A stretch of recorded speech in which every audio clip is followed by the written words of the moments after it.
Social media వచ్చాక చిత్ర విచిత్రమైనటువంటి ఛాలెంజ్లు, ఆ ఛాలెంజ్ల కారణంగా తలెత్తేటటువంటి తలనొప్పులు ఇక్కడ పెరిగిపోతున్నాయి. ఇది అంతర్జాతీయంగా ఈ పరిణామాలు గందరగోళాన్ని సృష్టిస్తున్నాయి. తాజాగా చూస్తే అమెరికాలో కాలేజీ క్యాంపస్లో ఈ మధ్య బోర్గ్ డ్రింకింగ్ అంట, ఇది ఒక పెద్ద ఎత్తున విపరీతంగా తయారవుతుందంట. ఏంటి ఈ బోర్గ్ డ్రింకింగ్ అంటే?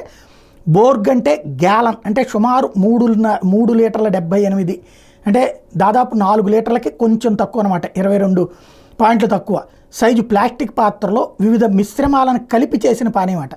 ఆల్కహాల్ అధిక మోతాదులో ఉండే వోడ్కా దీంట్లో ప్రధానమట. 1 గ్యాలన్ నీటి బాటిల్ని తీసుకుని దాన్ని సగం ఖాళీ చేస్తారట. 750 మిల్లీలీటర్ల వోడ్కాను కలుపుతారట. ఆల్కహాల్ రుచి తెలియకుండా కొన్ని ఫ్లేవర్స్ని వాడతారట. అలాగే హ్యాంగ్ ఓవర్ నివారిస్తుందనేటటువంటి అపోహతో ఎలక్ట్రోలైట్ పౌడర్లని కలుపుతున్నారట. ఇవన్నీ కలిస్తే తీయటి సులువుగా తాగగలిగే పానీయం తయారవుతుంది, కానీ అది తీవ్ర అనారోగ్య సమస్యలకు దారితీస్తుందని నిపుణులు చెప్తున్నారు. బోర్గులో అధిక మోతాదులో అంటే ఆల్కహాల్ తీవ్ర ఆరోగ్య సమస్యలకు కారణమవుతుంది. కొందరిలో వాంతులు, ఫిట్స్ లాంటి ప్రాథమిక లక్షణాలు గుర్తించారు. కొన్ని సందర్భాలు తీవ్ర డీహైడ్రేషన్కి దారితీసి ప్రాణాలకి ముప్పు తెస్తుంది. మరోవైపు ఆల్కహాల్ రుచి తెలియకుండా కలిపే ఫ్లేవర్లు బోర్గుని అధిక మోతాదులో తీసుకునేందుకు దోహదం చేస్తున్నాయి. దీంతో తెలియకుండానే ఎక్కువ ఆల్కహాల్ని తీసుకున్నారు. ఇది దీర్ఘకాలంలో గుండె, మెదడు సంబంధిత సమస్యలకు దారితీయొచ్చని వైద్యులు హెచ్చరిస్తున్నారు.